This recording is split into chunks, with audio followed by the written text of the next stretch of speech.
Capítulo 4 O Homem. A origem do homem. Diz nas Escrituras que somente Deus pode revelar a Ele mesmo.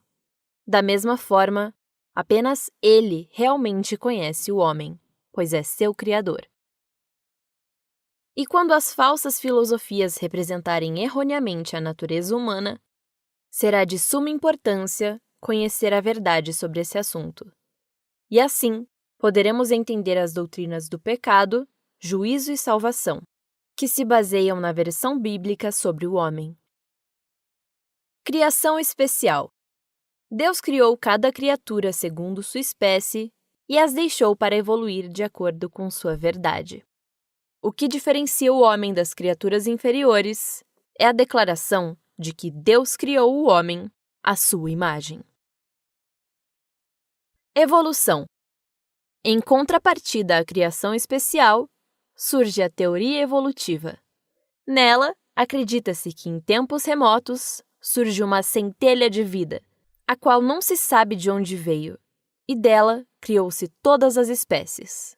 Por exemplo, o que outrora era caramujo tornou-se peixe. O que era peixe tornou-se réptil. O que era réptil mudou-se para pássaro e assim por diante. De acordo com essa teoria, houve uma ascensão gradual e constante das criaturas, até que um grupo delas chegasse ao homem. Assim, uma classe de plantas ou animais que tenham características em comum é chamada de espécie. E quando se cria uma variação dentro da espécie que perdura por muitas gerações, chamamos de raça. Quando vemos que Deus criou cada criatura de acordo com sua espécie, entendemos que Ele criou as espécies em separado, de forma que um cavalo não pudesse se desenvolver para algo que não seja cavalo. Dentro da ciência, apesar da teoria evolutiva ser bem aceita, não se pode provar que uma espécie evoluiu de outra ou para outra, sendo essa uma reflexão válida a favor da teologia, pois os evolucionistas tentam igualar o homem com a irracionalidade, enquanto Jesus Cristo veio ao mundo para unir o homem a Deus. A natureza do homem. A triunidade do homem. Existem duas doutrinas acerca da natureza do homem. Uma diz que o homem é composto por corpo e alma, a substância material e a imaterial, enquanto a outra defende a existência desses dois, mas ainda de um terceiro, o espírito, que é diferente da alma. No entanto, ambas as crenças são compatíveis se bem compreendidas. A alma e o espírito referem-se aos dois lados da substância não física do homem. A teoria defende que o homem, sendo espírito, é capaz de ter conhecimento de Deus e comunhão com Ele. Sendo alma, tem conhecimento de si próprio. E sendo corpo, tem conhecimento do mundo através dos sentidos. O espírito humano. Deus deu a todos os homens um espírito formado por Ele para elevar-se e desenvolver-se. Esse espírito de vida foi soprado por Deus no corpo inanimado e o homem foi feito alma vivente. O espírito é aquilo que difere o homem de todas as outras criaturas. Os irracionais possuem alma, mas não possuem espírito. Assim, como o espírito conecta o homem a Deus, as criaturas irracionais não podem conhecer as coisas de Deus. O espírito do homem, ao tornar-se moradia do Espírito de Deus, passa a ser o centro da adoração, bênção e oração. O espírito do homem rege seu caráter, de tal forma que um indivíduo dominado pelo orgulho tem um espírito altivo. Dependendo do que se permite influenciar, o homem pode ter um espírito perverso, rebelde, humilde, virtuoso, entre outros.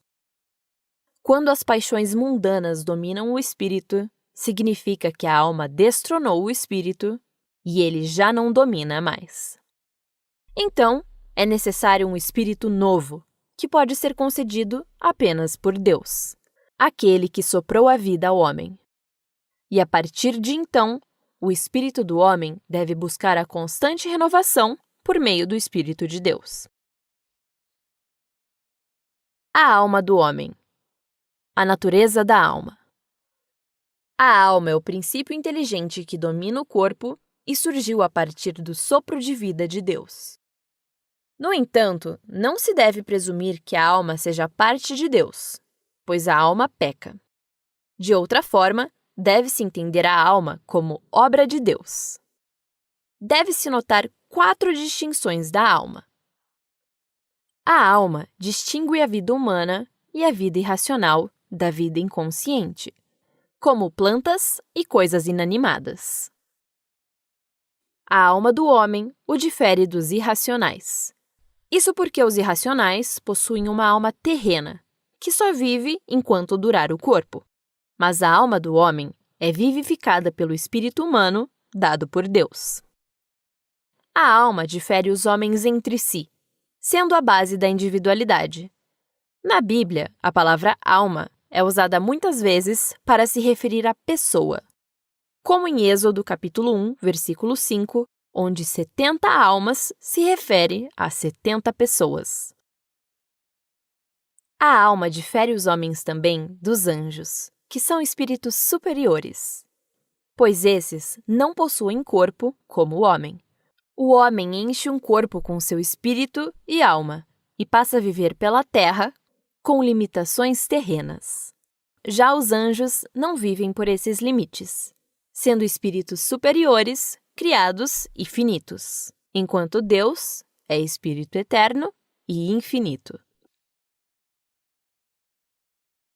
A origem da alma. Há 2 grupos de estudiosos das Escrituras.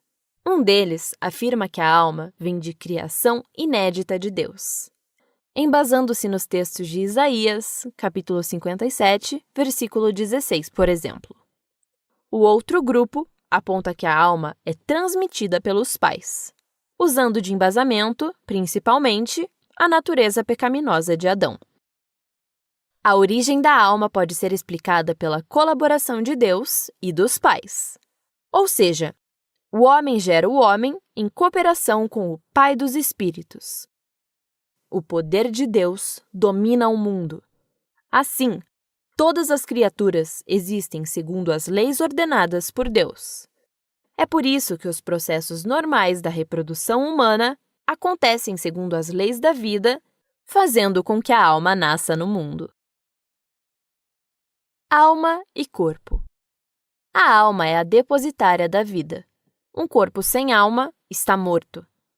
A vida representa o entrosamento da alma com o corpo. A alma permeia e afeta todas as partes do corpo. E esse é o motivo de serem citadas várias partes do corpo nas Escrituras. Coração e rins, como em Salmos, capítulo 73, versículo 21, e Jó, capítulo 16, versículo 13. Ventres e entranhas, como em Isaías, capítulo 16, versículo 11, e Jó, capítulo 20, versículo 23, entre tantos outros. Assim, a alma estabelece contato com o mundo por meio do corpo, que serve de instrumento para a alma. Quando um membro é ferido, a alma não pode atuar por meio dele, se tornando assim como um músico com um instrumento danificado. Alma e pecado. A alma vive no mundo por meio dos instintos, que são capacidades inatas de sobrevivência dada ao homem pelo Criador. Os 5 principais instintos são a autopreservação, a aquisição, a busca por alimento, a reprodução e o instinto do domínio. O pecado representa a perversão dos instintos que Deus nos dotou. Por exemplo, a glutonaria, que é a perversão do instinto de busca por alimento, e a impureza, que é a perversão do instinto de reprodução. A perversão dos instintos reage sobre a alma, incitando e fortalecendo hábitos maus, desfigurando assim o caráter. Ao morrer, a alma está manchada pela carne, pois o pecado é uma ofensa a Deus. A expiação é necessária para purificar a alma e remover a culpa. Uma vez que o pecado danifica a alma e desorganiza o homem, deve-se buscar a cura e correção por meio do Espírito Santo, que corrige as coisas tortas e põe em funcionamento as coisas boas de nossa vida. A alma e o coração. O coração é o centro de tudo, seja orgânico ou inanimado. Dessa forma, o coração do homem é a parte mais profunda dele, e onde está mais fortemente as correntes da alma. Nele está o centro emocional e moral do homem, e através dele podemos experimentar o amor de Deus. É no coração que se produz e armazena tudo de bom e ruim que fazemos. No coração é semeada a palavra divina e onde opera Satanás. Portanto, como disse Salomão nas Escrituras, guarda com toda diligência o teu coração, pois dele procedem as fontes da vida. A alma e o sangue. Tanto no homem quanto na criatura, na ciência e na religião, o sangue é a fonte e depositário da vida física. Usando o coração como bomba e o sangue como veículo, a alma envia vida para todo o organismo. A hierarquia da vida é determinada pelo sangue. Em primeiro lugar, estaria o sangue dos animais. No entanto, o sangue do homem é muito mais valioso, pois o homem é feito à imagem e semelhança de Deus. O corpo humano. Casa, tabernáculo, invólucro ou templo. São todos nomes que se aplicam ao corpo, pois ele é a morada da alma, sua tenda e proteção. É abençoado por Deus e deve ser fonte de glória do Senhor. Em Levíticos, vê-se o Criador regrando o corpo dos israelitas. Isso para ensinar-lhes a cuidarem e conservarem seus corpos, como templos do Criador, o conservando forte e santo. A imagem de Deus no homem. E Deus disse: façamos o homem à nossa imagem, conforme a nossa semelhança. O homem foi criado à semelhança de Deus, em caráter e personalidade. Parentesco com Deus. As relações iniciais entre Deus e as criaturas viventes consistiam em submissão por essa parte. Deus, como o Criador, fez do barro o corpo do homem com seu sopro de vida. Assim, capacitou-o a conhecer, amar e servir a Deus. O homem possui natureza nobre e, mesmo que não a reconheça e assemelha-se ao irracional, ele não é irracional. Ele é o Filho de Deus, feito à sua imagem. Caráter moral. Apenas o homem possui natureza moral. Ele sabe o que é certo e bom e o que é errado e ruim.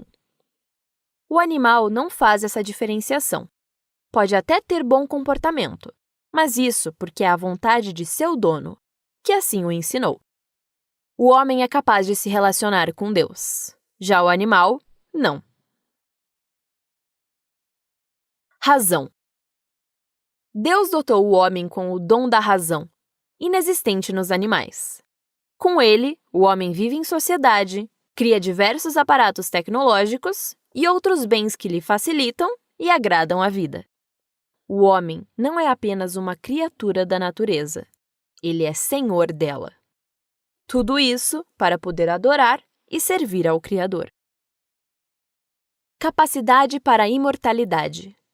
O homem sempre foi capaz da imortalidade, e só não o ocorre por conta da desobediência a Deus.